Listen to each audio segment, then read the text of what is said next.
Voilà, nous sommes à notre direct Bible ouverte.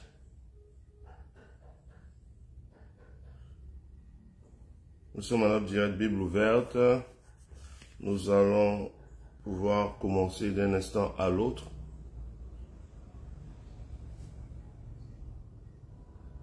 Nous allons pouvoir commencer. Juste le temps pour nous de partager.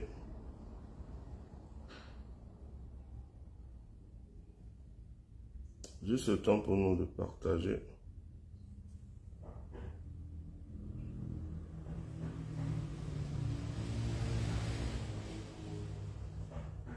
Voilà. C'est bon, dès que tu es connecté, c'est bon d'écrire un commentaire et de cliquer sur j'aime pour que nous puissions commencer et que nos frères qui ont l'occasion de nous rejoindre puissent nous rejoindre.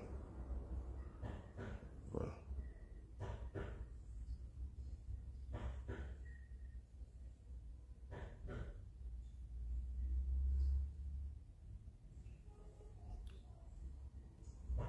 Voilà. Si tu peux partager aussi, il serait bon de partager pour que nos frères puissent savoir.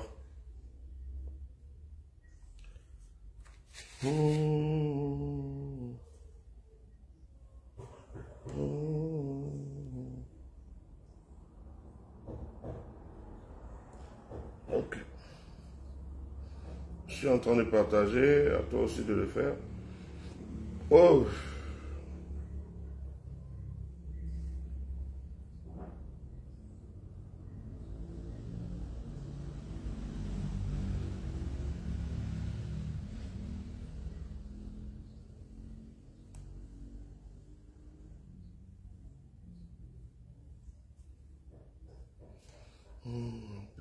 Je suis...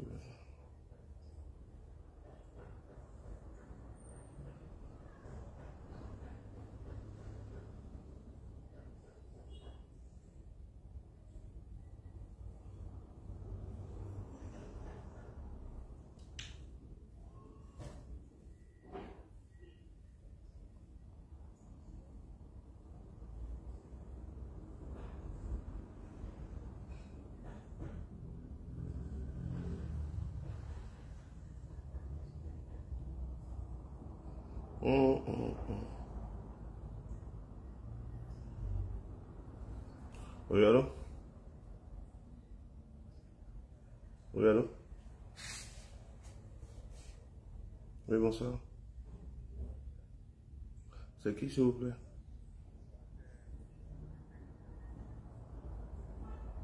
D'accord. Actuellement, je suis en réunion. Je te rappelle.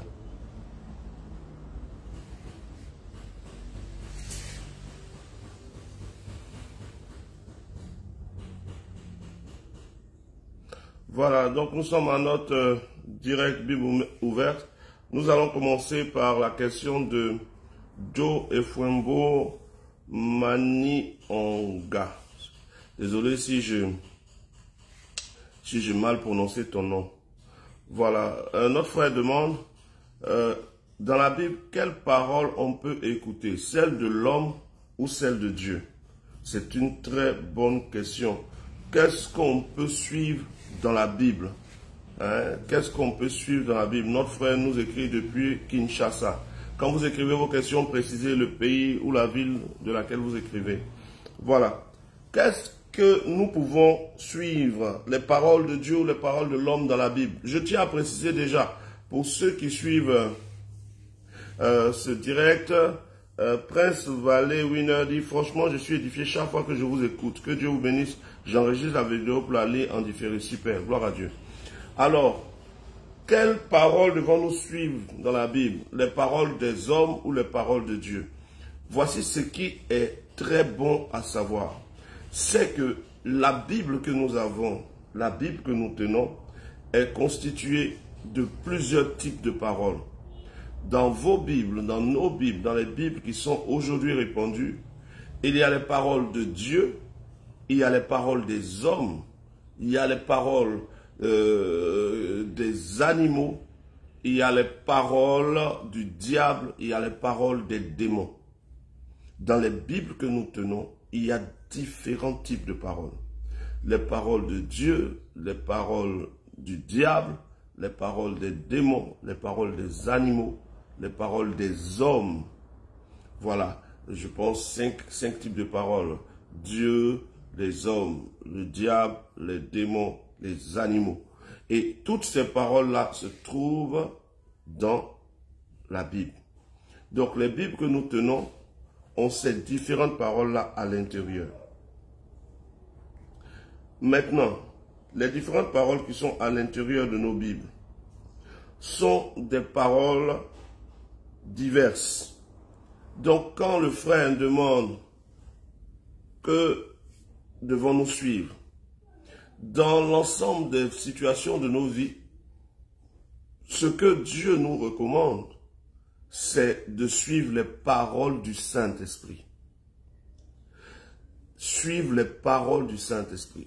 Parce qu'il y a une très grande différence entre les écrits de la Bible et la parole qui sort de la bouche de Dieu. Quand je dis cela, beaucoup de personnes qui n'écoutent pas pour comprendre sont choquées. Il y a des gens qui disent non, comment tu peux dire qu'il y a une différence entre ce que le Saint-Esprit dit et ce que la Bible dit? Frère, le Saint-Esprit est Dieu. Frères et sœurs, le Saint-Esprit ne cherche pas la parole de Dieu. Le Saint-Esprit dit la parole de Dieu. Donc, toutefois que le Saint-Esprit parle, ce que le Saint-Esprit dit est la parole de Dieu. Toutefois que le Saint-Esprit communique avec nous, ce qu'il dit est la parole de Dieu. Et dans nos Bibles, il y a des endroits très clairs où nous voyons le Saint-Esprit parler. Des endroits très clairs où Dieu parle. Quand il est écrit en Jean chapitre 3, verset 16, « Car Dieu a tant aimé le monde qu'il a donné son Fils unique, afin que quiconque croit en lui ne périsse point, mais ait la vie éternelle. » Quand on lit cela clairement, on sait que ce texte parle de Dieu. Donc, quand maintenant on entend Dieu qui dit que la lumière soit et la lumière fut, ce texte ne parle pas simplement de Dieu. Ce texte dit ce que Dieu a dit. Donc, nous avons des textes qui parlent de Dieu. Nous avons des textes qui disent ce que Dieu a dit. C'est-à-dire des textes qui relatent ce que Dieu a dit. Nous avons des textes qui parlent de Dieu. Il y a deux types de textes par rapport à Dieu. Au sujet de Dieu, il y a les textes qui parlent de Dieu, qui disent des choses sur Dieu. Et il y a les textes qui disent ce que Dieu a dit. Au sujet des animaux, il y a des textes qui parlent des animaux et il y a des textes qui relatent les paroles des animaux. Au sujet des démons, du diable, il y a des textes qui parlent des démons et du diable et il y a des textes qui relatent les paroles des démons et du diable. Donc, les 5 types d'êtres vivants qui sont dans la Bible ont des passages qui parlent d'eux et des passages qui relatent leurs paroles. Ibrahima Diabaté dit, monsieur, vous avez dit de suite les Bibles que nous tenons. Moi, je veux savoir, prophète, vous croyez en quelle Bible? Quand vous posez des questions comme ça, on est en train de répondre à une question, poser une autre question. En fait, moi, je crois en Dieu. Avant que je ne réponde sur la question même de quelles sont les paroles dans la Bible qu'il faut prendre, celles des hommes, celles de Dieu, je crois en Dieu. 1. Je crois que Dieu parle. 2. Je crois que Dieu peut utiliser des moyens pour parler. 3. Et je crois que parmi les moyens que Dieu peut utiliser, il y a les livres qui sont dans la Bible. Je crois que la Bible est un livre dans lequel il y a des paroles de Dieu. Mais la Bible n'est pas une parole exclusive de Dieu. C'est-à-dire la seule parole, le seul truc, le seul livre par lequel Dieu est obligé de parler. Non. Je crois que la Bible a des livres inspirés, mais dans la même Bible, il y a des livres non inspirés. Et je crois que dans la même Bible, il y a toutes sortes de paroles. Et c'est ce que je suis en train d'expliquer. Donc quand je dis la Bible que vous tenez en main ou la Bible que j'ai, je parle simplement du livre. Bible veut dire livre. Donc pardon, il faut écouter jusqu'au bout. Parce que si tu n'écoutes pas jusqu'au bout, tu risques de mal me comprendre. Et quand tu vas mal comprendre, tu vas perdre une grâce que peut-être Dieu veut te faire. Voilà. Donc, dans la Bible que nous avons, si tu veux, dans les Bibles qui sont répandues, dans les Bibles même que nous utilisons pour prêcher, il y a cinq principales ou cinq types de personnes, d'êtres qui interagissent dans nos Bibles. 5 types de personnes ou d'êtres. Il y a Dieu, il y a les hommes, il y a le diable, il y a les démons, il y a les animaux, il y a les êtres dans les cieux qu'on va appeler aussi des anges. Donc, on va dire qu'il y a 6 types majeurs. Hein? Steve Divin dit, prophète, avançons, ceux-là, ce sont des vous.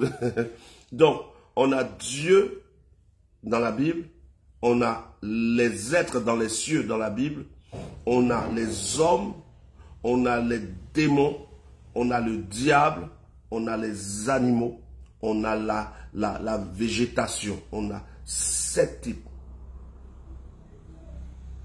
Voilà, on a 7 types.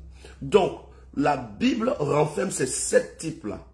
Mais dans toute la Bible, pour ces 7 types, on a des textes qui parlent de chacun de ces types d'êtres et on a des textes qui relatent les paroles de ces êtres. Donc, on a des textes qui parlent de Dieu, on a des textes qui donnent des paroles de Dieu. On a des textes qui parlent des êtres dans les cieux. On a des textes qui donnent les paroles des êtres dans les cieux. On a les textes qui parlent du diable. On a les textes qui relatent les paroles du diable. On a les textes qui parlent des hommes. On a les textes qui relatent les paroles des hommes. On a des textes qui parlent des animaux. On a les textes qui relatent les paroles des animaux. On a des textes qui parlent de la nature, de la végétation et tout ça. Donc, quand tu comprends ce que je suis en train d'expliquer, tu vas voir par exemple qu'on a des textes qui parlent de Dieu. Au commencement, Dieu créa les cieux et la terre était informe et vide, et il y avait des ténèbres à la surface de l'abîme, l'Esprit de Dieu se mouvait au-dessus des eaux. Ce texte parle de Dieu. Et Dieu dit que la lumière soit, et la lumière fut. Maintenant là, on a un texte où Dieu parle. Donc on a des textes où Dieu parle, qui relatent les paroles de Dieu.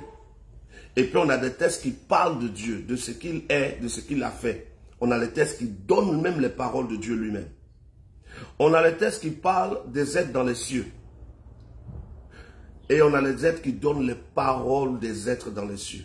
Par exemple, dans l'Apocalypse, vous allez voir que les 24 vieillards qui sont des êtres dans les cieux disent qu'ils jettent leur couronne et ils disent qu'ils se mettent à adorer. Et tu es digne, ô notre Dieu, de recevoir la gloire. Pendant qu'ils parlent, les textes donnent les paroles des êtres dans les cieux.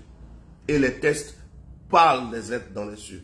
On a des textes qui parlent des hommes. Dieu créa l'homme à son image. Mais on a les paroles des hommes dans la Bible. Par exemple, on a les paroles des hommes qui disaient « Crucifions-le ».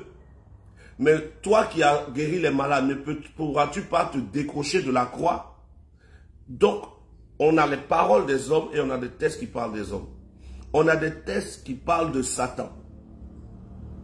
Et on a des textes qui donnent les paroles de Satan. Par exemple, Apocalypse chapitre 12, verset 7, il y a eu une guerre dans le ciel. Michael et les anges combattirent contre le dragon et le serpent ancien, appelé le diable et Satan. On nous donne un texte qui relate quelque chose au sujet de Satan. Mais quand on regarde dans le livre de Job, Dieu demande à Satan, d'où viens-tu? Satan dit, je viens de parcourir la terre et de m'y promener. Donc on a des textes qui parlent de Satan, on a des textes qui donnent les paroles de Satan.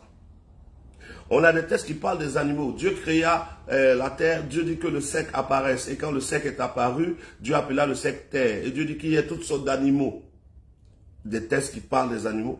Mais on a l'histoire dans le livre de Nombres chapitre 22 de Balaam qui s'en va. Un prophète appelé Balaam qui partait maudit le peuple d'Israël et qui était assis sur un âne. Et l'âne va parler. L'âne va parler à Balaam. Donc on a des textes qui parlent des animaux. Il y a des textes où les animaux parlent. Tout ça, c'est dans la Bible. Donc, quand tu comprends ce que je suis en train d'expliquer, tu vas comprendre que la Bible est un livre qui renferme toutes sortes de paroles, toutes sortes de personnages. Et tout enfant de Dieu qui veut vraiment écouter et analyser et être inspiré du Saint-Esprit comprendra que on ne peut pas dire que toutes les paroles dans la Bible appartiennent à Dieu et viennent de Dieu. Parce que dans le livre de Job chapitre 1, Satan parle. Job chapitre 2, Satan parle. Dans le livre de Matthieu chapitre 4, Satan parle. Et Satan dit à Jésus, si tu es le Fils de Dieu, ordonne que ces pierres deviennent des pains, car ceci et cela. Et Jésus répond. Donc on a des conversations dans certains textes de la Bible entre Dieu et Satan, entre Jésus et Satan, entre un homme et des animaux. On a toutes sortes de conversations. Après avoir compris cela, quelqu'un peut comprendre qu'il y a donc une différence entre la parole exclusive de Dieu et les moyens que Dieu utilise pour communiquer. Dieu parle de façon exclusive de lui-même. Dans le livre d'Ésaïe, Ésaïe chapitre 55, versets 9 à 11, il dit, autant les cieux sont élevés au-dessus de la terre, autant mes pensées sont élevées de vos pensées et mes voix de vos voix. Et comme la pluie descend du ciel et arrose la terre, il en est ainsi de ma parole qui sort de ma bouche. Sa parole sort d'où? De sa bouche. Elle ne retourne pas à moi sans avoir accompli ce pourquoi je l'ai envoyée. La parole qui sort de ma bouche. Dieu parle. Tous les livres que vous allez voir, que ce soit la Bible est un livre qui renferme des paroles de Dieu.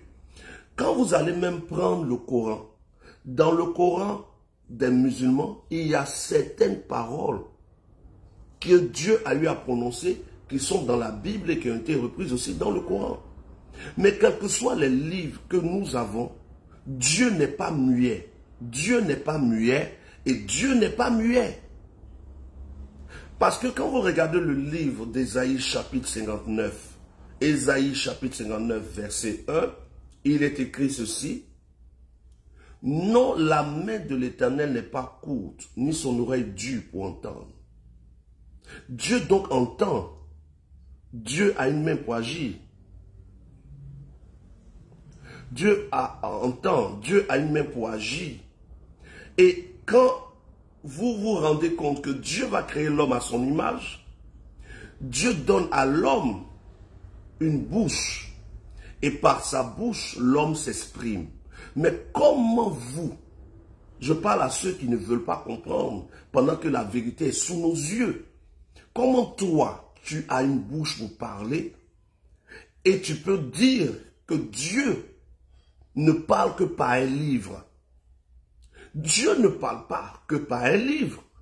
Dieu peut utiliser les paroles ou les échanges dans la Bible pour parler. La Bible peut être un livre que Dieu peut utiliser. Parce que Dieu parle, selon le livre de Job, chapitre 33, verset 14, Dieu parle cependant tantôt d'une manière, tantôt d'une autre. Job, chapitre 33, verset 14. Dieu parle cependant d'une manière, tantôt d'une autre. Mais les hommes ont utilisé leur raisonnement pour vouloir forcément justifier quelque chose. Bien que les écrits restent et que les paroles volent, les écrits n'annulent pas la parole.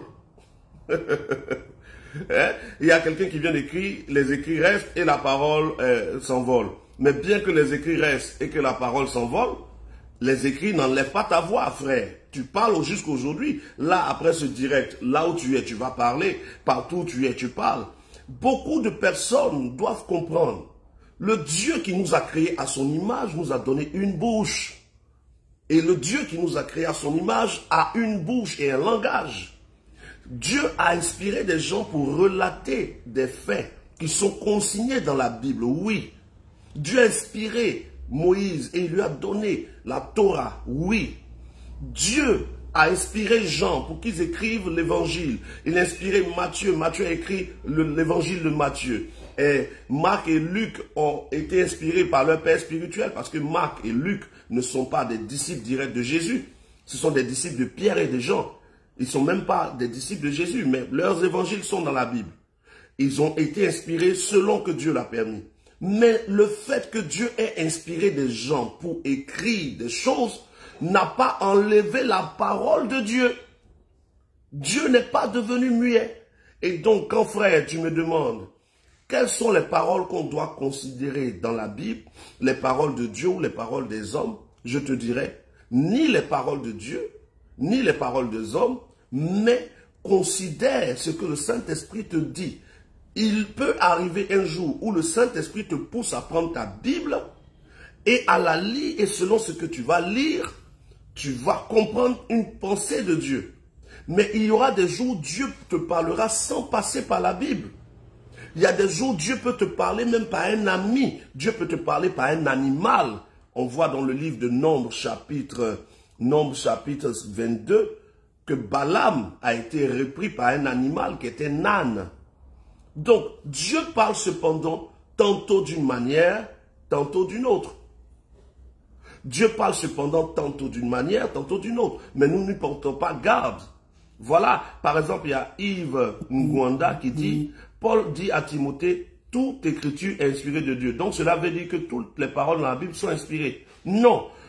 Déjà, Yves Ngwanda, Paul n'a jamais dit à Timothée que toute écriture est inspirée de Dieu. Ce n'est pas vrai. C'est une mauvaise traduction.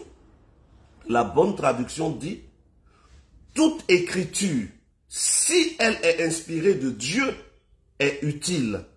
Toute écriture, si elle est inspirée de Dieu, est utile.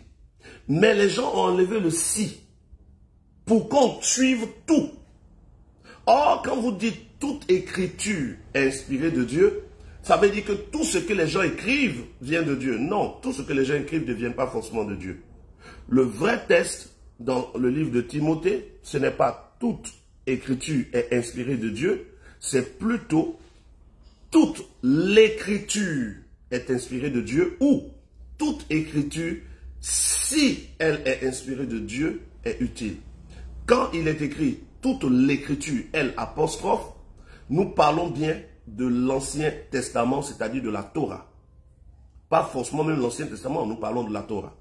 Mais les bonnes traductions donnent toute l'écriture ou toute écriture si elle est inspirée de Dieu.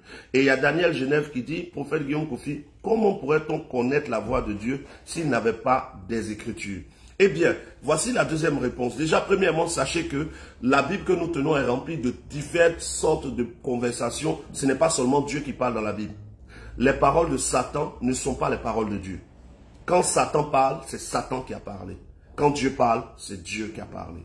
Eh bien, Daniel Genève qui dit, prophète Guillaume Kofi, comment pourrait-on connaître la voix de Dieu s'il n'avait pas des Écritures?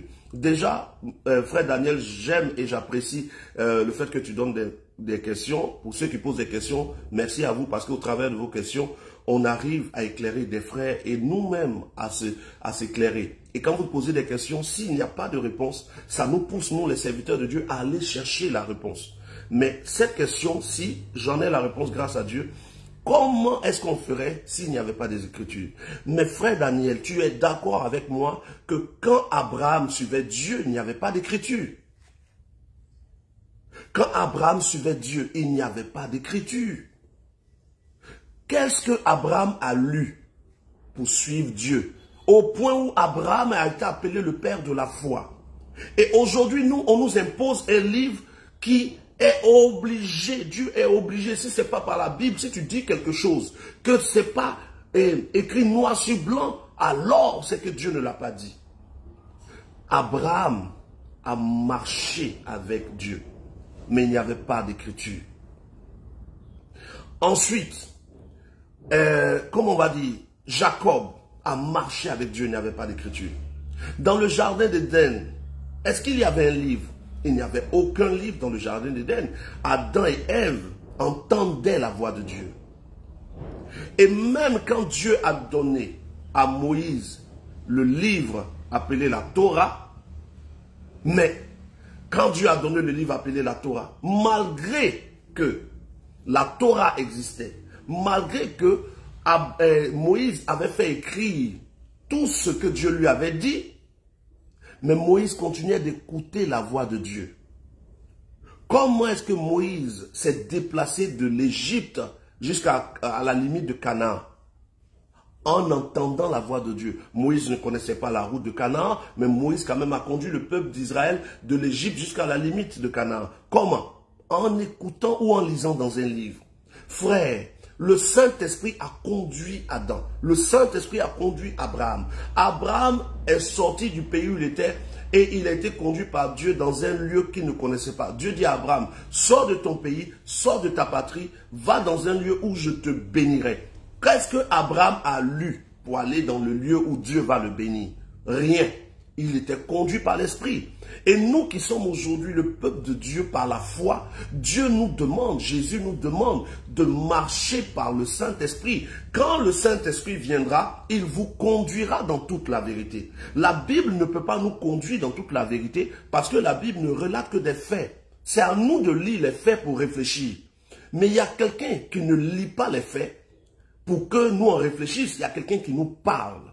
Donc, Abraham, Isaac, Jacob, même Moïse ont suivi Dieu en entendant la voix de Dieu. Et même quand le livre était là, ils continuaient d'entendre la voix de Dieu.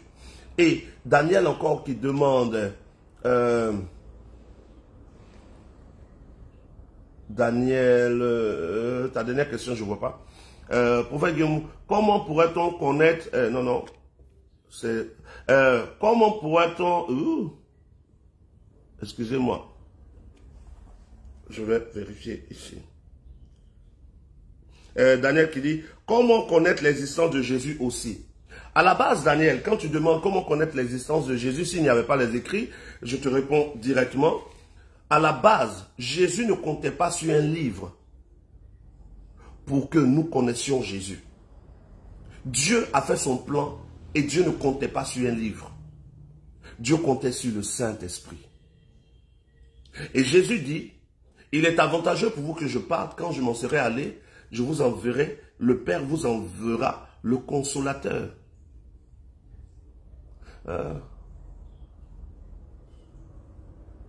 Le Père devra nous envoyer le Consolateur. Et quand le Consolateur viendra, il vous conduira dans toute la vérité. Frère, pour ceux qui m'écoutent, vous devez normalement comprendre. Voici un prophète que je suis, qui est en train de vous pousser à chercher à entendre la voix de Dieu, sans être forcé de lire un livre. Et vous deviez comprendre que Dieu est en train de vous pousser à sortir de la lecture pour entrer dans l'écoute. Bien que malgré que Dieu puisse te parler par l'écoute, ça n'enlève pas que tu peux lire la Bible. Parce que Dieu parle cependant tantôt d'une manière, tantôt d'une autre. Mais vous n'avez qu'une seule manière qui est la lecture. Et quand vous lisez, c'est ce que vous vous dites que forcément Dieu va vous dire. Mais Dieu peut te parler d'une autre façon. Dieu n'est pas obligé de parler en te faisant lire. Et toutes ces femmes et tous ces hommes qui ne savent pas lire, si la Bible est la parole unique de Dieu, la parole exclusive, le seul moyen par lequel Dieu parle, et ceux qui ne savent pas lire, et les illettrés, et les personnes qui ne savent pas lire et écrire, comment entendront-elles parler? Dieu parle même aux illettrés. Dieu parle même aux femmes qui ne savent pas parler le français. Il y a des femmes qui ne savent pas parler le français, mais qui, quand elles te disent ce que Dieu leur a dit, c'est totalement clair. Dieu ne peut pas être le Dieu de la terre et du ciel et limiter son écoute à un livre. Parce que pour lire un livre, il faut être allé à l'école. Et beaucoup ne sont pas allés à l'école. Et vous-même qui avez vos Bibles, certaines Bibles que vous lisez, les traductions ne sont pas justes, mais vous ne le savez pas. Parce que vous n'avez pas fait de cours d'hébreu, vous n'avez pas étudié le grec, vous n'avez pas étudié l'araméen. Donc vous ne faites que prendre ce que vous lisez sous vos yeux, des fois même très mal traduit. Dieu parle, tantôt d'une manière, tantôt d'une autre. Dieu peut te parler au travers de la lecture de la Bible. Mais la Bible n'est pas la parole de Dieu. La Bible est un livre qui contient des paroles de Dieu. La parole de Dieu sort de la bouche de Dieu. Et Dieu ne comptait pas sur la Bible pour nous faire connaître le Messie. Jésus avait des disciples à qui il a dit, allez répandre la bonne nouvelle. Et c'est dans leur mission de répandre la bonne nouvelle que certains d'entre eux ont écrit l'histoire de leur maître qui était Jésus, afin que nous sachions qu'il a existé. Donc, je ne suis pas en train de dire qu'il ne faut pas lire la Bible, je ne suis pas en train de dire que Dieu ne peut pas utiliser la Bible pour nous parler, mais je suis en train de dire ceci. Le premier moyen par lequel Dieu parle, c'est sa parole, sa voix. Parce qu'avant que les écrits n'arrivent, Adam entendait Dieu. Abraham a marché avec Dieu. Il n'y avait pas de Bible, il n'y avait pas de livre. Abel a fait une offrande qui a plu à Dieu. Mais l'offrande qu'Abel a faite, c'est dans quel livre Abel a regardé l'offrande?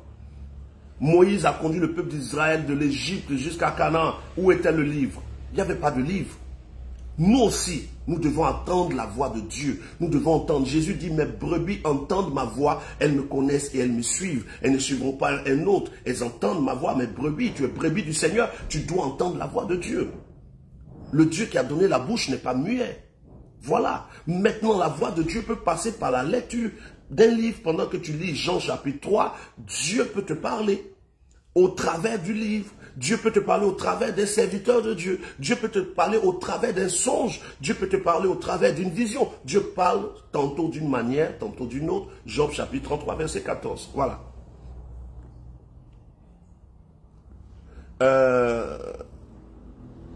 Je prends une autre question.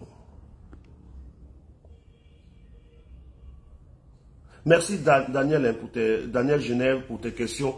Ça permet qu'on éclaire les frères. Les questions, vous voyez, beaucoup de gens posent des questions, c'est pas parce qu'elles sont contre le message, c'est parce qu'elles veulent quand même qu'on réponde pour éclairer d'autres. Voilà, ce n'est pas des attaques forcément. C'est vrai qu'il y a des gens qui viennent sur les directs juste pour venir nous perdre du temps. Mais il y a des personnes qui posent des questions pour avoir des réponses très claires qui peuvent aussi les aider à répondre à d'autres personnes. Voilà. D'accord, donc là, si vous pouviez m'envoyer les questions là. Oh, je vois pas. Bon. Je n'arrive pas à... Franchement, ça s'appelle renverser des fondements et briser des chaînes. Guy Richard Becquet, s'il te plaît, si tu pouvais être plus précis, si tu as une question là. Prophète Guillaume Kofi, on a besoin de le plus avancé que l'histoire de Philippe et l'Éthiopien. Je n'ai pas compris. Est-ce que vous pouvez bien situer vos questions? Maintenant, quand on fait nos prières, on dit au nom de qui?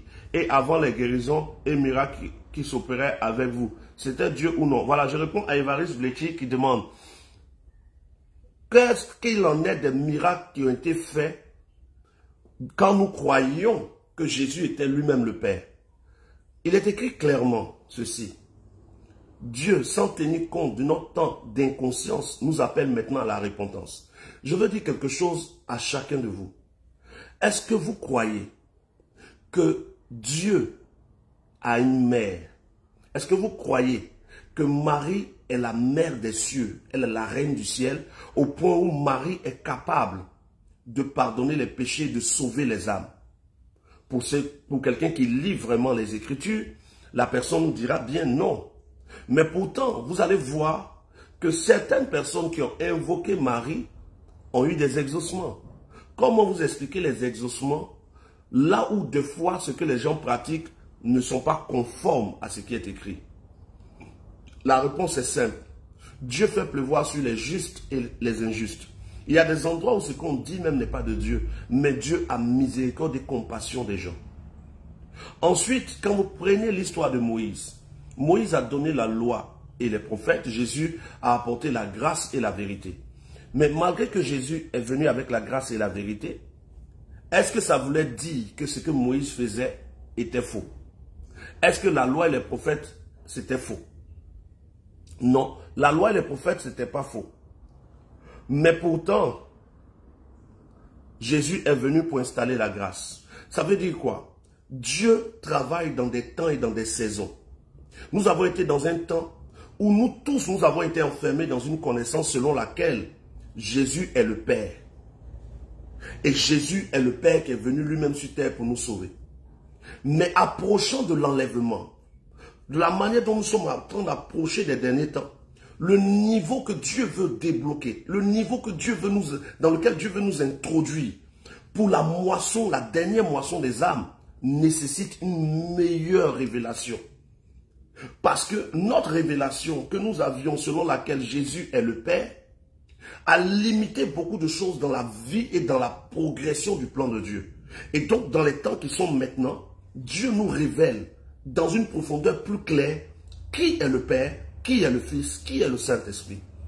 Et donc, au moment où nous croyons totalement que Jésus n'était que le Père, nous avons manifesté des dons, nous avons prié pour les malades, nous avons chassé les démons. Dieu ne nous a pas abandonnés. Mais c'est ce Dieu qui ne nous a pas abandonnés qui apporte le sceau à notre révélation. Sinon, au temps de Moïse, Élie a fait descendre le feu du ciel, sous la loi et les prophètes. Sous la loi et les prophètes. Moïse a fendu la mer Rouge, sous la loi et les prophètes. Élisée a touché le Jourdain, il s'est séparé en deux, sous la loi et les prophètes.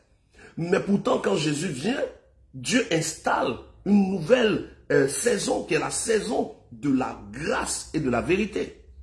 Mais est-ce que ça veut dire que les miracles que Moïse a fait, les miracles qu'Élie a fait, tout ça, c'était pas Dieu? C'était Dieu. Mais Dieu avait apporté un niveau supérieur de révélation.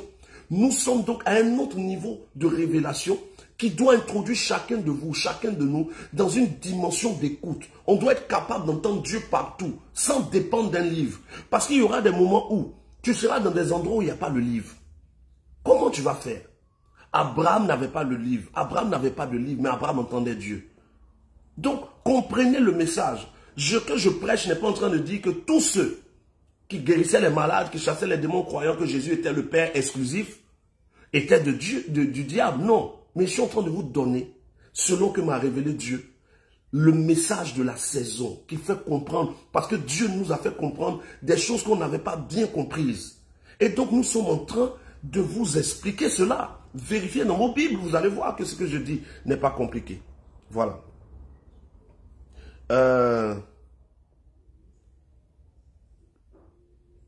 Bon, là, je n'arrive pas à voir les messages. Excusez-moi. Je vais regarder ici.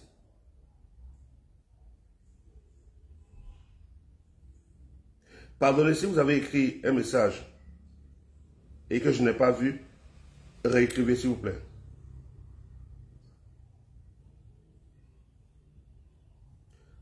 Réécrivez s'il vous plaît. Si vous avez une question, réécrivez s'il vous plaît.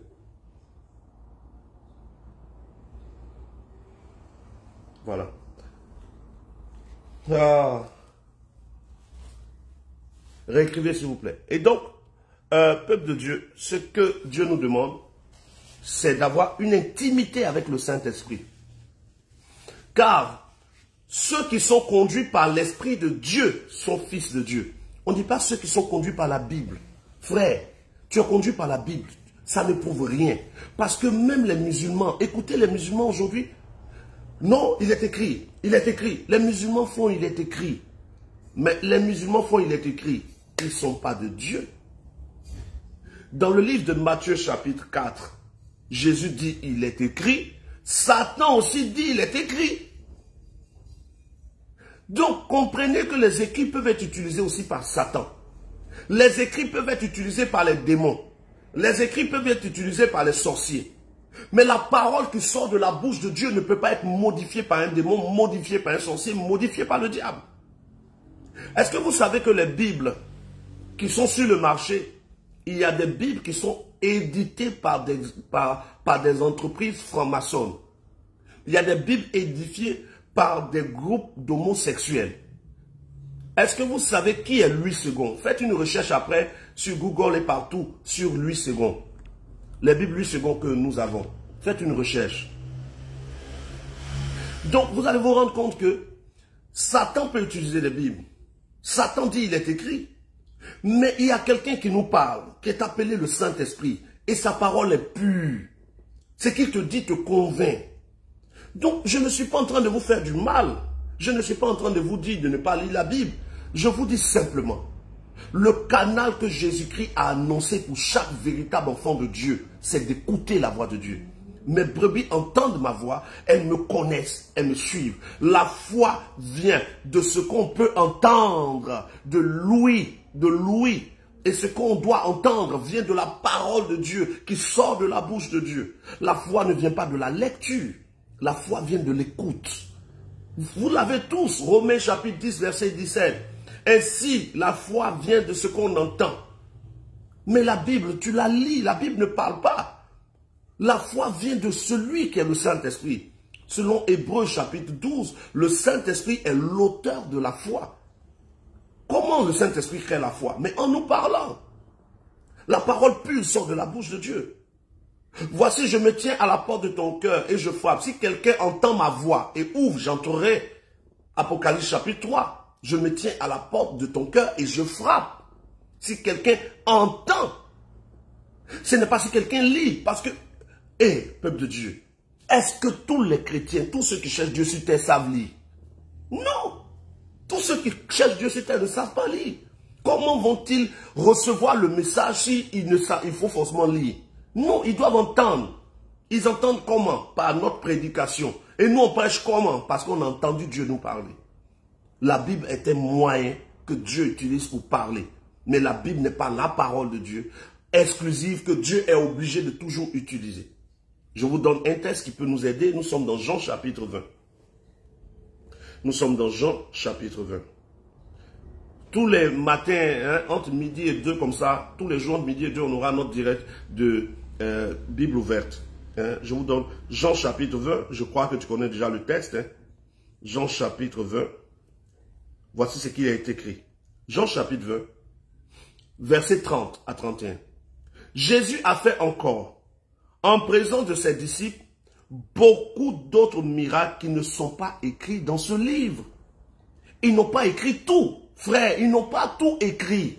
Comment vous voulez, et les gens sont fâchés sur les réseaux, comment cet homme de Dieu peut dire que la Bible n'est pas la parole de Dieu? Non, je dis la Bible n'est pas la parole de Dieu, mais dans la Bible, il y a des paroles de Dieu. Mais tout le livre n'est pas la parole de Dieu. Le livre contient des paroles de Dieu. Jésus a fait encore beaucoup de choses, mais qui n'est pas écrit. Donc tout n'est pas écrit. Si tout n'est pas écrit, pourtant il a fait beaucoup d'autres choses. Alors la Bible ne contient pas toute la vérité. Voici pourquoi Jésus dit, quand le Saint-Esprit viendra, il vous conduira dans toute la vérité. Pas dans la vérité seulement, mais dans toute la vérité. Dans la Bible, il y a la vérité. Mais le Saint-Esprit nous conduit dans toute la vérité. Ensuite, Jean chapitre 21, verset 25. Jésus a fait encore beaucoup d'autres choses si on les écrivait en détail.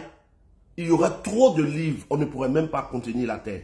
Donc Jésus a fait beaucoup de choses. Jésus a dit d'autres paroles qui ne sont même pas relatées dans la Bible. Il y a beaucoup de livres qui ont été rédigés. Comment vous expliquer que dans nos Bibles, il y a dans le Nouveau Testament 27 livres. Mais parmi les 27 livres, l'apôtre Paul seul a écrit 14. Et les disciples qui ont marché avec Jésus ont écrit moins de 14. Voilà. Conan Aubin Quadio qui dit, je suis d'accord avec toi sur ce point. Merci homme de Dieu. Effectivement, la Bible n'est pas la parole de Dieu, mais elle contient la parole de Dieu. Voici ce que je dis depuis longtemps. Et puis tout le monde est fâché. Et que finalement tout le monde se fâche. Et finalement tout le monde a compris. Et beaucoup sont en train de comprendre qu'il faut entendre la voix de Dieu. Sinon, Paul qui n'a jamais vu, Paul qui n'a pas mangé avec Jésus, a 14 livres dans la Bible. Mais Jean qui mangeait avec Jésus n'a que 5 livres. Pierre, à qui Jésus a dit, tu es Pierre, si cette pierre je bâtirai mon église, Pierre n'a que 2 livres.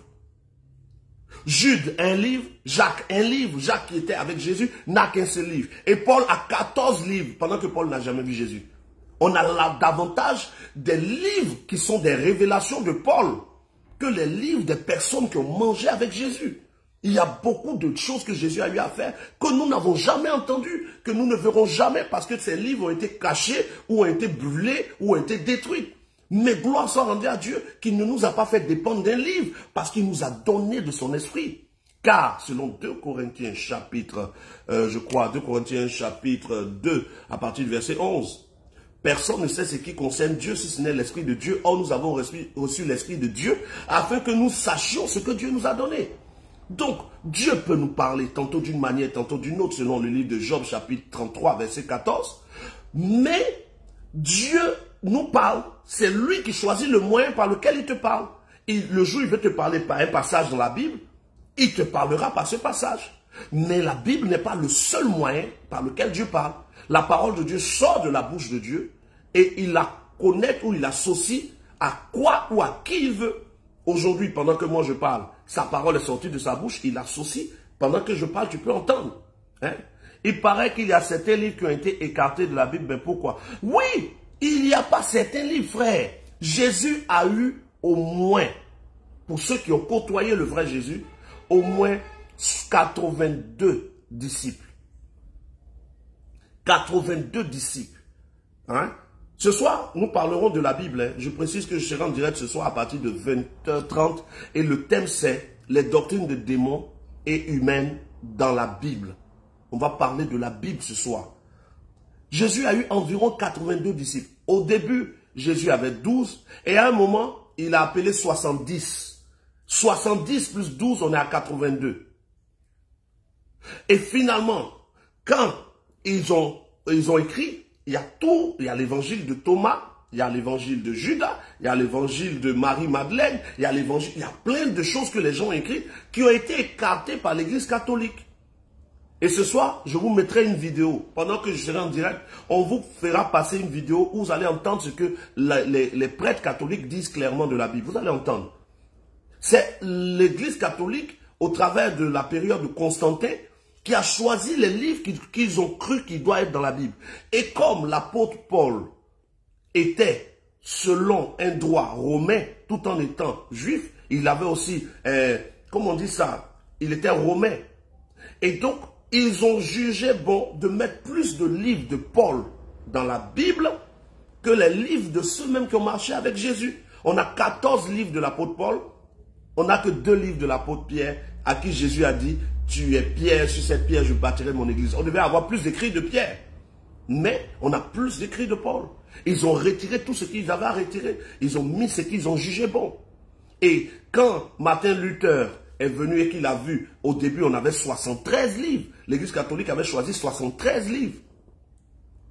Et quand ils ont choisi 73 livres, Martin Luther de son temps a fait qu'ils ont retiré dans les 73 livres, je crois, 6 livres ou 7 livres. De telle sorte qu'aujourd'hui, on a 66 livres. Mais dans les 66 livres qui ont été retenus, il y a encore des livres qui ne sont pas inspirés. Il y a des passages qui sont faux. Il y a des passages qui ont été ajoutés. Ce soir, je vous parlerai dans vos Bibles de ce qui a été ajouté, de ce qui a été retranché. Vous serez choqués ce soir. Parce que vous avez des passages dans le livre de Matthieu qui s'arrêtent à 28, pendant que dans d'autres Bibles, Matthieu va jusqu'à 42. Comment Matthieu peut s'arrêter à 28 dans la Bible de certains et Matthieu peut aller jusqu'à 42 dans la Bible de d'autres? Le reste qu'on a enlevé, qui l'a enlevé? Vous avez des passages où le verbe qui est utilisé donne une mauvaise compréhension. Il y a trop de choses. Mais Dieu ne nous a pas limité un livre. Dieu nous a donné de son esprit pour que nous sachions marcher par le Saint-Esprit. Maintenant, malgré que des gens ont voulu déformer le livre, ils ont mis des choses dedans, Dieu est souverain, il peut te parler au travers de la Bible. Dieu, au travers d'un texte de la Bible, peut ouvrir ton entendement. Dieu n'est pas limité par la Bible, mais Dieu peut utiliser la Bible. Voilà. Donc, je prends la prochaine question. Laissez-moi juste allumer la climatisation, hein. Il fait chaud.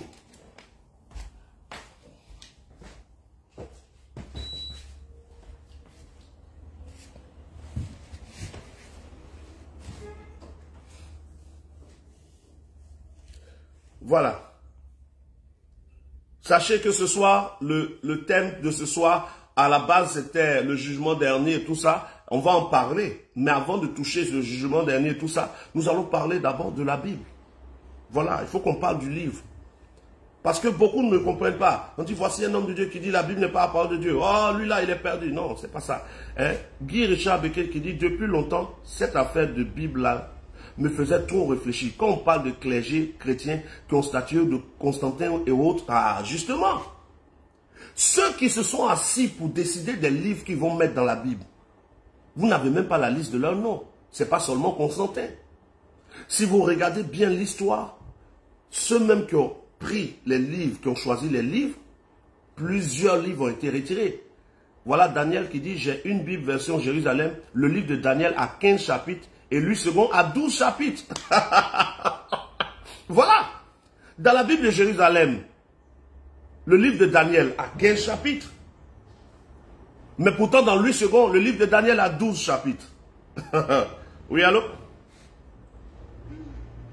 Allô, bonjour le père. Bonjour. Oui, c'est le frère Poupin qui vous a écrit la dernière fois. Et puis vous m'avez dit de vous contacter aujourd'hui à 15h ou bien vous allez m'appeler. Tu appelles d'où? Je suis à Abidjan, mais je suis parti, comment on appelle, à Tchessalé. Bientôt. Ah, tu avais une question, c'est ça? Tu avais une question? Oui, oui, oui. C'était quoi ta question? Oui, oui. C'était par rapport. Je disais que j'ai eu une fiancée avec laquelle je suis.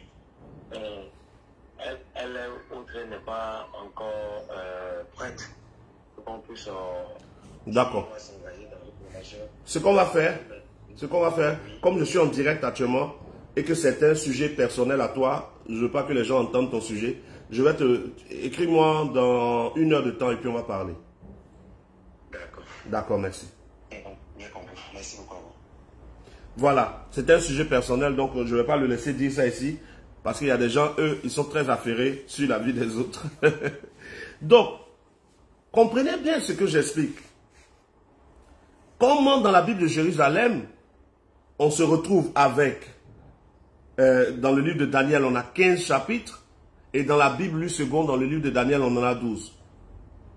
Et Guy Richard Becquet dit, mais prophète, pourquoi Dieu laisse faire tout ça? Parce que la confusion dans le livre entraîne beaucoup d'égarés. Oui, mais Dieu n'a pas laissé faire ça. Guy Richard Becquet. C'est pour cela que moi, je suis combattu par beaucoup de gens.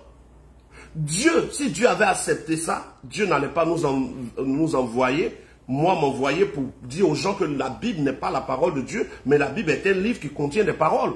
C'est parce qu'on a rejeté les paroles du vrai Jésus que nous sommes en train de souffrir.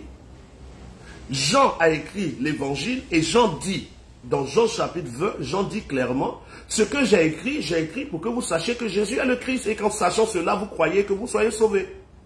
Maintenant, on a vu Jean qui nous dit que Jésus est le Christ, on a cru qu'il est le Christ, on a vu ce que Jésus a dit, on a cru, on a posé les actes. Mais quand on lit les paroles de Jésus, où est-ce que Jésus nous a dit d'être conduit par un livre? Jésus nous a dit, il viendra après moi, le consolateur, l'esprit de vérité, il vous conduira dans toute la vérité. Mais nous avons choisi le livre au lieu de suivre l'esprit.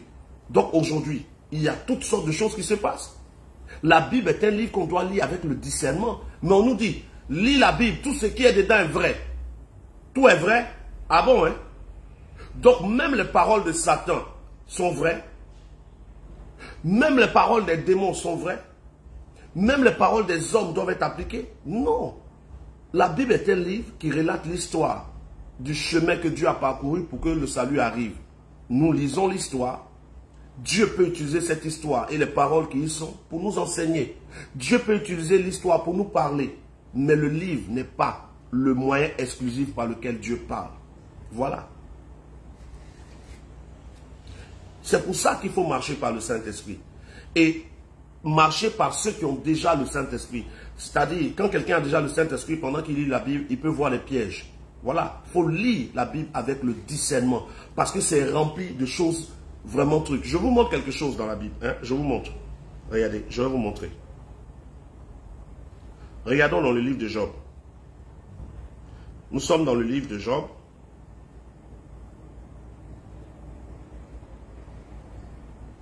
Job chapitre 1. À partir du verset 6. Job chapitre 1 verset 6. Or les fils de Dieu vinrent un jour se présenter devant l'Éternel et Satan vint aussi au milieu d'eux. Déjà, les fils de Dieu sont venus se présenter devant Dieu. Satan est venu aussi. Satan qui a été chassé du ciel se promène jusqu'à il rentre au ciel quand il veut. Hein? Ensuite, verset 7, l'Éternel dit à Satan, donc Dieu puis Satan cause. D'où viens-tu mon petit? Et Satan répondit à l'Éternel, je viens de parcourir la terre et de m'y promener. C'est dans mes balades là que je suis rentré dans le ciel pour venir voir ce que tu fais. Est-ce que vous vous rendez compte de cette conversation entre Dieu et Satan? Ce que cette conversation veut dire. Et l'Éternel dit à Satan, Dieu même dit à Satan, as-tu vu mon serviteur Job? Il n'y a personne comme lui sur toute la terre. C'est un homme intègre et droit, craignant Dieu et se détournant du mal. Dieu témoigne de la fidélité de Job. Et Satan répondit à l'Éternel, est-ce d'une manière désintéressée que Job craint Dieu? Ne l'as-tu pas protégé? Mais il faut le toucher seulement, tu vas voir. Et l'Éternel, qui n'a rien à prouver à Satan, le vrai Dieu n'a rien à prouver à Satan, va livrer Job dans la main de Satan.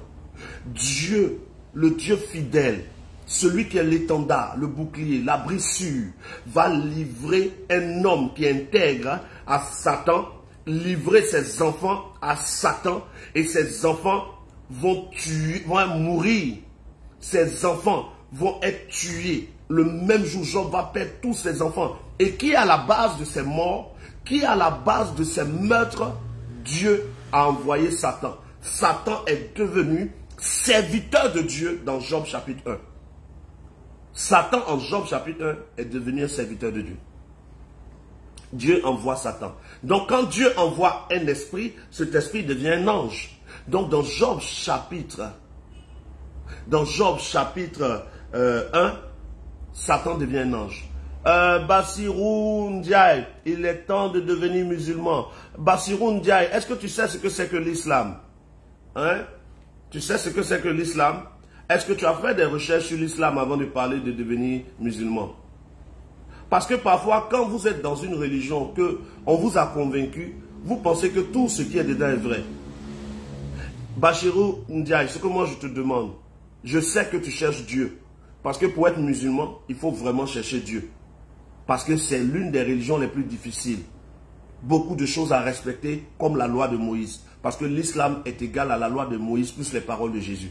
L'islam a été créé en prenant les paroles de Moïse plus les paroles de Jésus, on a associé pour créer l'islam. Et je sais que tu es à la recherche du salut. Ce que je te demande, attends, très bientôt, je pense d'ici demain ou après-demain, Dieu me fera peut-être la grâce de parler de l'islam. Quand tu vas écouter, tu vas comprendre beaucoup de choses. Et bientôt, je pense le 14 octobre, j'aurai ce débat-là avec ceux qui vous enseignent, là, les oustas, Diané, tous ceux-là. Et tu auras le temps d'assister.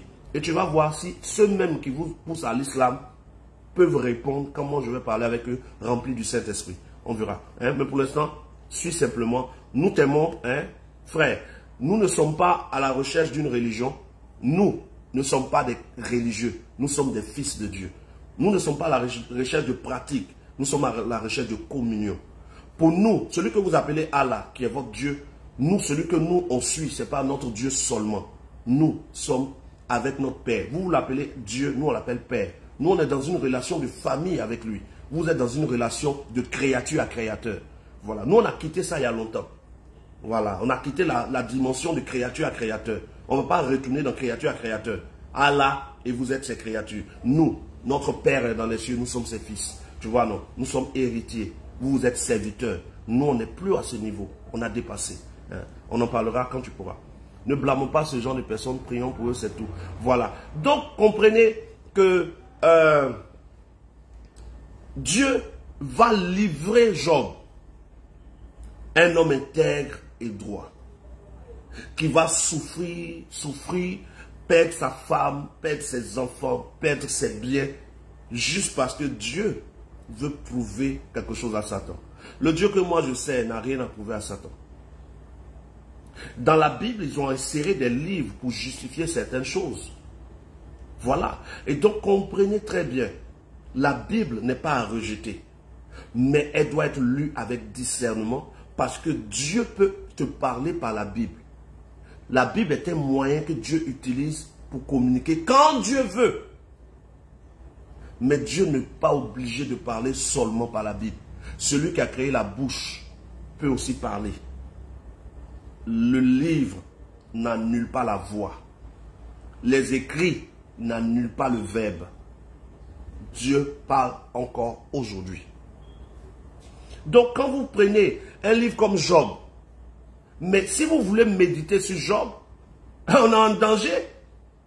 Un homme intègre et droit, craignant Dieu et se détournant du mal, c'est lui Dieu a choisi pour le livrer à Satan. Mais c'est que c'est mieux, on va être mauvais.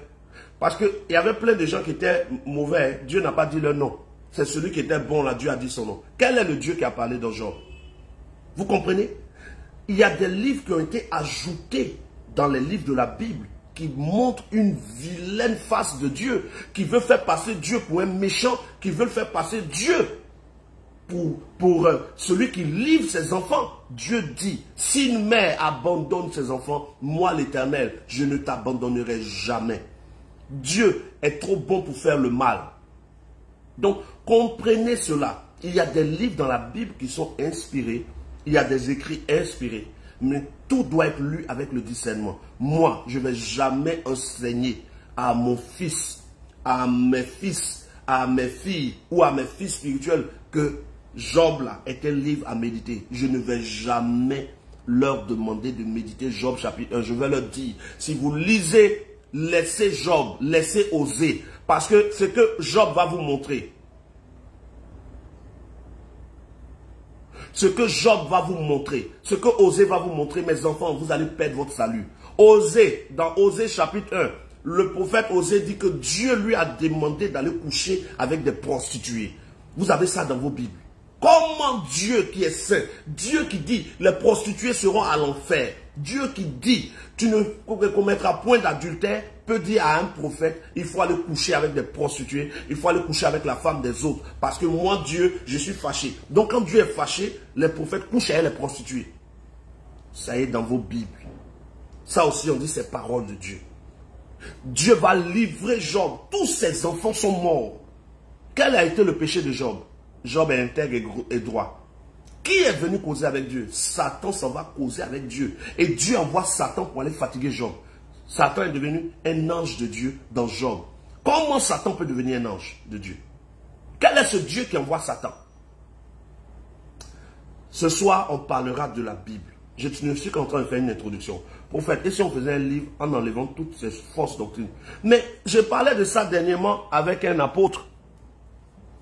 Et l'apôtre me disait, certaines personnes ont eu un écrit pour me dire, mais prophète, il faut faire un livre pour que nous on puisse suivre. Je lui ai dit, non, je ne peux pas faire un livre parce que Jésus n'a pas annoncé de livre. Mais au moins il a annoncé le Saint-Esprit. Soyons juste remplis du Saint-Esprit. Vous allez voir que même en lisant la Bible, il y a des parties, quand vous allez arriver, vous saurez que Dieu ne peut pas dire ça. Il y a des parties que vous allez lire, vous saurez que Dieu ne peut jamais avoir dit ça, que ça a été mal traduit ou ça a été déformé. Regardez dans vos Bibles, vous allez voir que quand Saül était tourmenté, les gens qui ont écrit disent, un esprit méchant venant de Dieu venait fatiguer Saül. Un esprit quoi? Méchant. Comment un esprit méchant peut venir de Dieu? Et dans un autre texte, il est écrit, un esprit de mensonge est venu de Dieu pour mentir. Comment Dieu peut avoir un esprit de mensonge qui quitte le ciel pour venir mentir aux gens? Il y a beaucoup de choses. Oh, Steve Divin, dans le livre d'Osée, paraît-il que c'était une parabole de Dieu, pas la réalité. Non, il faut bien lire. Lis Osée 1, Osée 2, Osée 3. Osée 1, il a couché avec la femme, elle est tombée enceinte, elle lui a donné des enfants. Osée 3, Dieu lui dit encore, va, couche avec une femme qui a des amants. Elle est mariée, elle a des amants, toi ajoute-toi dessus. Ce n'est pas une parabole. Demande bien à ceux qui t'ont dit ça. C'est la honte qui fait qu'ils disent ça. Non, dans Osée, il a couché vraiment à elle, couché avec elle jusqu'à l'enceinte. Ils ont eu 2 enfants. Voilà, allez vérifier. Donc, on devra toujours réviser le livre, quoi. Non, le livre, tu le lis. Si Dieu te convainc, quand tu finis de le lire, ce que Dieu voulait te dire, il va te dire. Mais lis la Bible avec le discernement. Parce que le premier moyen et le moyen sûr par lequel Dieu te parle, c'est par le Saint-Esprit. Et le Saint-Esprit a été annoncé par Jésus. Et le Saint-Esprit habite en nous. Voilà. Otiniel Coury qui dit, Osée, c'est pas parabole d'elle, les enfants là sont réels même. Il ne s'est pas amusé avec elle. Ah. Donc, ce n'est pas une parabole.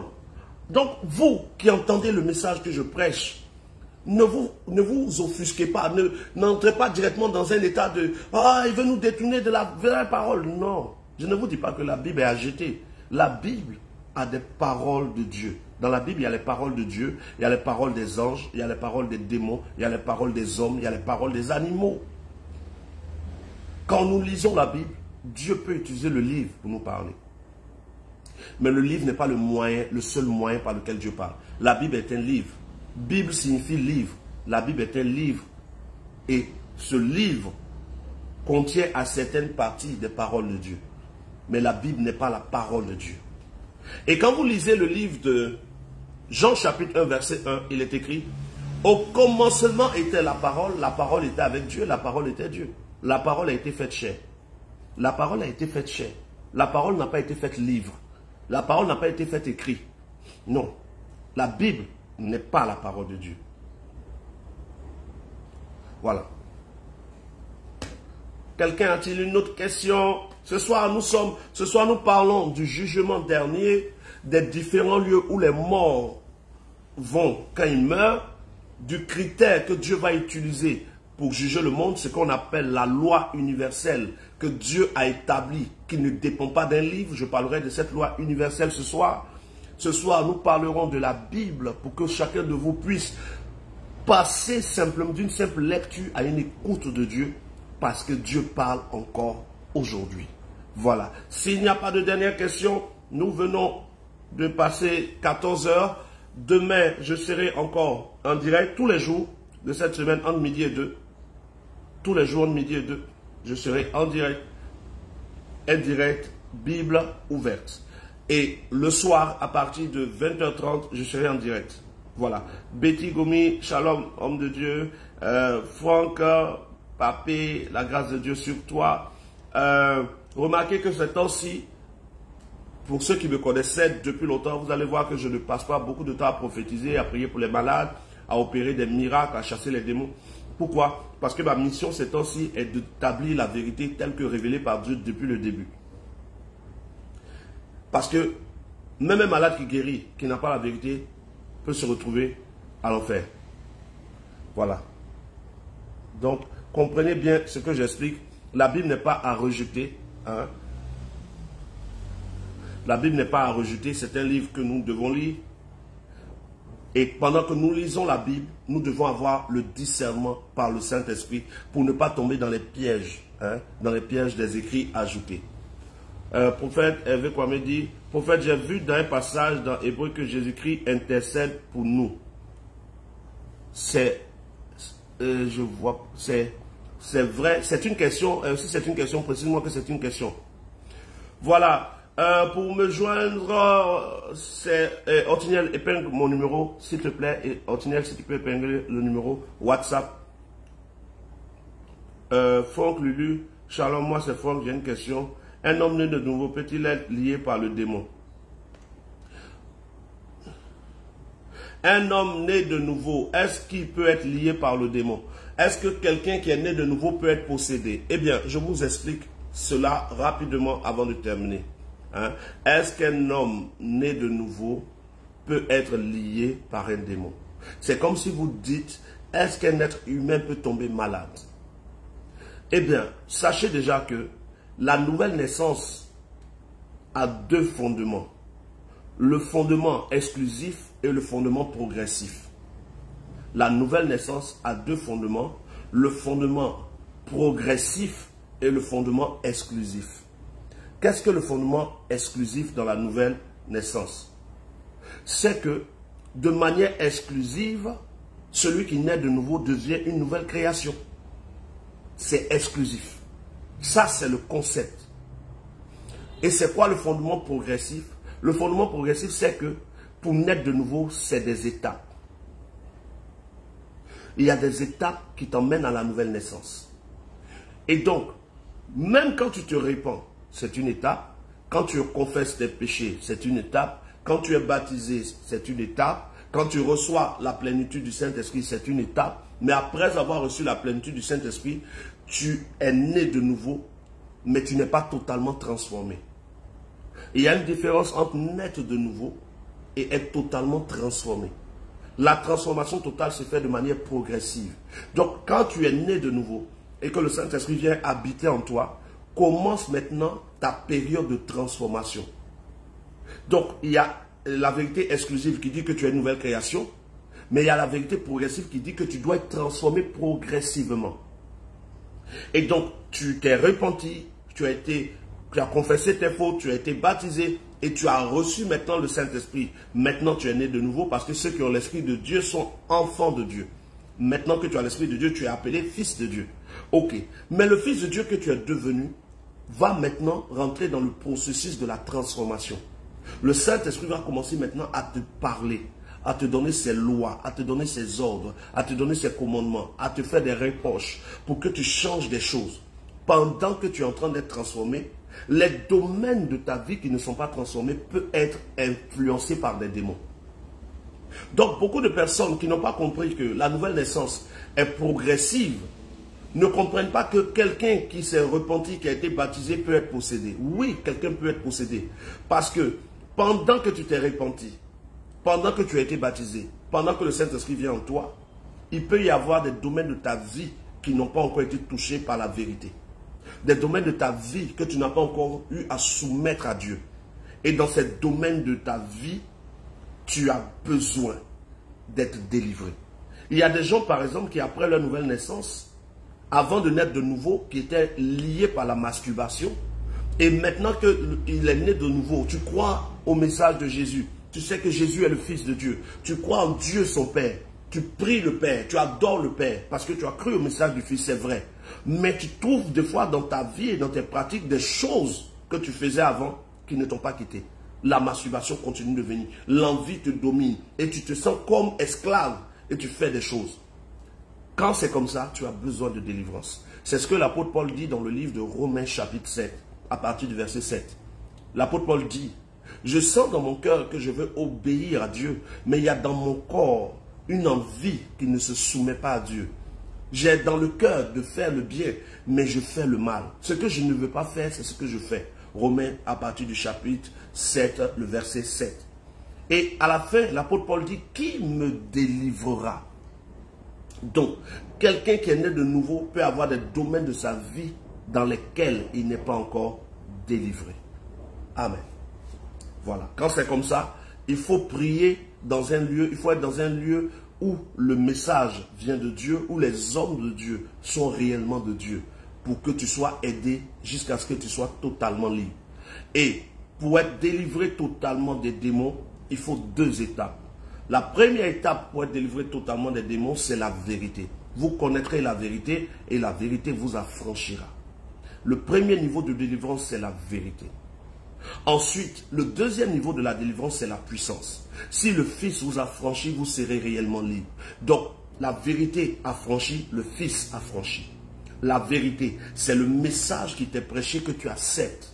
Ce message te fait voir tes erreurs. Ce message te fait connaître ta nature. Ce message te fait voir que tu n'es pas en accord avec Dieu. Et ce message t'emmène à la repentance. La vérité crée en toi la repentance.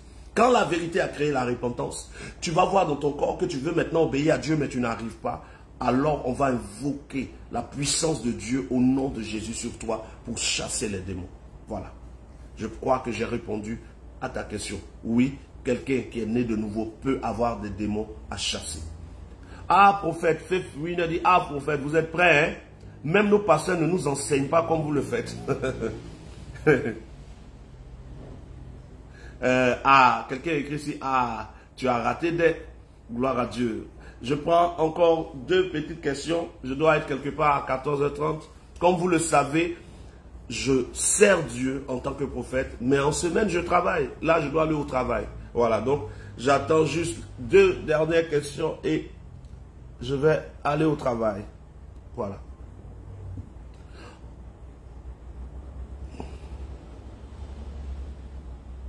Homme de Dieu, je n'ai pas bien compris. S'il te plaît, aide-moi. Franck Lulu dit, je veux savoir ce qui est né de nouveau dans l'homme. C'est quoi? L'homme, l'âme ou l'esprit? Eh bien, je termine avec cette explication. Peuple de Dieu, ne vous laissez pas tromper. Ne vous laissez pas tromper par les traductions mal agencées. L'être humain n'est pas en 3 dimensions. L'être humain n'est pas corps, âme et esprit. L'être humain est corps et esprit. le corps plus l'esprit égale à l'âme. Regardons ensemble. Et Ortinel, rappelle-moi ce soir, en parlant de cet ancien parlant des doctrines mal comprises, on va pouvoir vérifier avec les passages. Je suis dans le livre de Genèse, Genèse chapitre 1. Quelqu'un regarde avec moi Genèse chapitre 2. Genèse chapitre 2 à partir du verset 7. Genèse chapitre 2 à partir du verset 7. L'Éternel Dieu il y a Steve Divin qui dit, prophète, tu fais comment pour être sharp comme ça et précis comme ça? J'enseigne ce que je vis.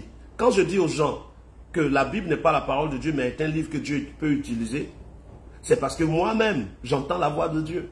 L'ensemble des enseignements que je vous donne, je n'ai jamais fait d'école de théologie, mais j'ai eu des débats avec des docteurs en théologie où ils ont reconnu leurs erreurs. Pas parce que je connais, mais j'ai l'esprit qui a écrit toutes choses. J'ai l'esprit qui sait toutes choses. Et je veux, Dieu m'a poussé à dire à chacun, il faut que chacun de vous atteigne le niveau de l'écoute. Mon ministère s'appelle Hope. Homme, oint puissamment pour l'église. H pour homme. Et homme là, c'est femme et homme. Mon ministère s'appelle Hope. Tu peux écrire le nom de mon ministère Hope. C'est-à-dire H.O.P.E. Le ministère Hope. H c'est homme. Grand H, c'est-à-dire homme et femme. O, oint. P, puissamment. Et puis E pour l'église. Et mon slogan c'est le réveil de l'église pour le salut des nations. Donc, quand je dis aux gens que Dieu parle, c'est parce que moi-même je le vis. Voilà. Et c'est cette dimension où tu entends Dieu te parler qui est la dimension des fils de Dieu. Voilà. Donc, nous sommes dans Genèse chapitre Genèse chapitre 2, verset 7. L'Éternel Dieu forma l'homme de la poussière de la terre. Ça fait combien? Dieu forma l'homme de la poussière. La poussière fait 1. De la terre. Et il souffla dans ses narines un souffle. Il a soufflé, il lui a donné l'esprit, ça fait 2. Et l'homme devint une âme vivante. Ça ne fait pas 3. Le corps dans lequel il y a l'esprit devint une âme vivante. Corps plus esprit est égal à âme vivante. Donc, l'homme est un corps, est un esprit dans un corps. Et l'esprit dans le corps donne l'âme. Voilà pourquoi dans Ecclésiaste chapitre 12, à partir du verset 7, dans certaines versions de Bible, et à partir du verset 9, dans d'autres versions de Bible, Ecclésiaste chapitre 12 dit que quand quelqu'un meurt, son corps retourne à la poussière où ce corps était, et son esprit retourne à Dieu. On ne dit pas l'âme. Regardons Ecclésiaste. Nous venons de lire Genèse chapitre 2, verset 7, nous lisons maintenant Ecclésiaste. C'est notre direct de tous les jours. Tous les jours, je suis en direct entre midi et 2. Ecclésiaste chapitre 12. Dans certaines Bibles, c'est à partir du verset 9. Dans d'autres Bibles, c'est à partir du verset 7. Ecclésiaste chapitre 12, verset 9. Avant que la poussière retourne à la terre, comme elle y était, et que l'esprit retourne à Dieu qui l'a donné. La poussière, le corps retourne à la poussière, et l'esprit retourne à Dieu. On dit qu'il a rendu l'âme. Rendre l'âme, c'est lorsque le corps et l'esprit se séparent. On dit que tu as rendu l'âme. Et ceux qui ont mal traduit ont écrit dans certains passages de la Bible que tout votre être, le corps, l'âme et l'esprit soient gardés. Or, dans les versions les mieux traduites, il est écrit que tout votre être, le corps, l'esprit, c'est-à-dire l'âme, soit gardée. L'âme est le résultat de l'esprit dans le corps. L'âme est le résultat de l'esprit dans le corps. Donc, je reviens. Franck lui dit, il y a beaucoup de questions, homme de Dieu. Dites-moi votre prochain rendez-vous, le temps que vous répondez à la dernière question. Le prochain rendez-vous, c'est tous les midis, entre midi et 2. Nous avons notre temps. Donc, il y a un frère qui a demandé, vous pouvez me ramener la question du frère qui demandait, qu'est-ce qui est sauvé, qu'est-ce qui naît de nouveau. Voilà. Donc, quand vous comprenez ce que je viens d'expliquer, vous comprenez que l'homme est un esprit dans un corps, et l'esprit dans le corps associé donne l'âme. L'âme, c'est le corps et l'esprit.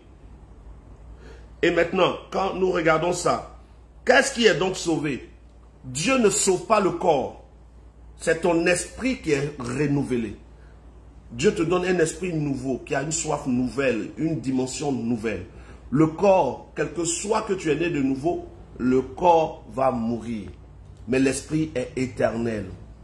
Le corps va mourir, mais l'esprit est éternel. Au cas où vous avez écrit un message que je n'ai pas lu, vous pouvez le remettre parce que, comme j'explique, il est difficile de lire.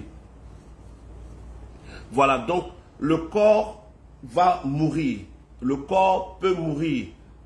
Le corps retourne à la poussière, mais c'est l'esprit qui va vers Dieu. Donc l'esprit est ce que Dieu sauve.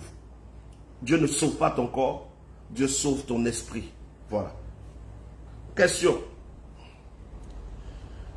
Il me reste 9 minutes pour partir. Bon,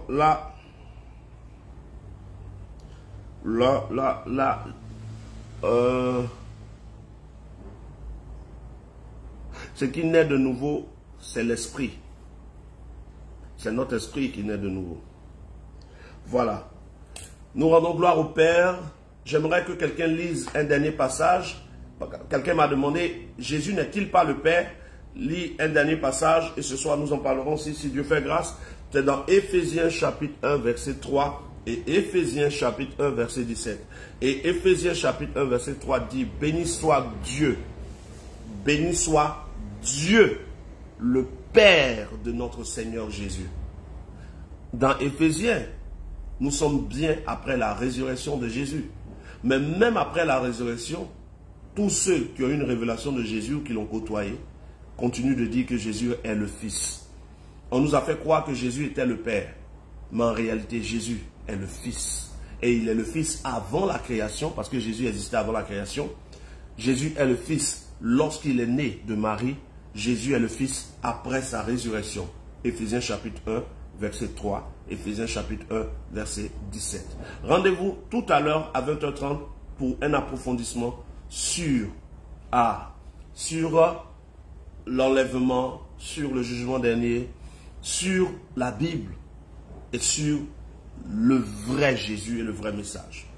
Franck Hervé Comé qui dit, Jésus-Christ intercède-t-il pour nous auprès du Père? J'en parlerai donc ce soir. Rappelle-moi cela ce soir, mon frère Franck. Ne manque pas, s'il te plaît. Rappelle-moi. Et vous tous qui avez aimé ce petit moment que nous avons passé, j'aimerais que vous soyez vraiment des fils de Dieu en répandant la vérité. Il est bien de suivre un direct. Un homme de Dieu s'assoit et il parle. Il répond à vos questions. Vous êtes convaincus, vous êtes éclairés. Ne gardez pas cette vérité pour vous, ce serait égoïste. Jésus a dit, allez partager la parole. Et donc, partage la parole. Après ce direct, partage ce direct à quelqu'un. Et si hier, j'étais en direct sur la dîme, si tu veux des réponses par rapport aussi à la dîme, encourage tes amis à aimer cette page, à regarder les vidéos. Et quand ils viendront, précise-leur. Tu entendras peut-être des choses que tu n'avais pas entendues. Ne sois pas d'abord choqué. Écoute jusqu'au bout et vérifie. Parce que si tu viens sur ma page pour écouter et attendre qu'on dise seulement ce que tu crois, tu risques d'être choqué. Peut-être qu'aujourd'hui, toi qui as suivi ce direct, tu as été convaincu. Peut-être que demain ou ce soir, quand je serai en direct, je dirai quelque chose que toi tu ne crois pas ou pour lequel tu n'es pas d'accord. Souviens-toi au moins qu'il faut vérifier avant de se plaindre. La grâce de Dieu sur vous. Parlez de cette page. Partagez ce direct encore à la fin. Et rendez-vous ce soir. Soyez parmi les premiers. Ça sera à 20h30. On parlera de choses extraordinaires. Je serai sur le plateau avec des animateurs, des personnes qui vont permettre que vos questions viennent. On va vraiment s'édifier. C'est le temps de se préparer pour rentrer dans la gloire. Le numéro, c'est le plus 225 05 05 22 59 93. Plus 225 05 05 22 59 93. Je précise que toute cette semaine, je suis en direct entre midi et 2. Direct, Bible ouverte, questions, réponses. La grâce de Dieu sur vous.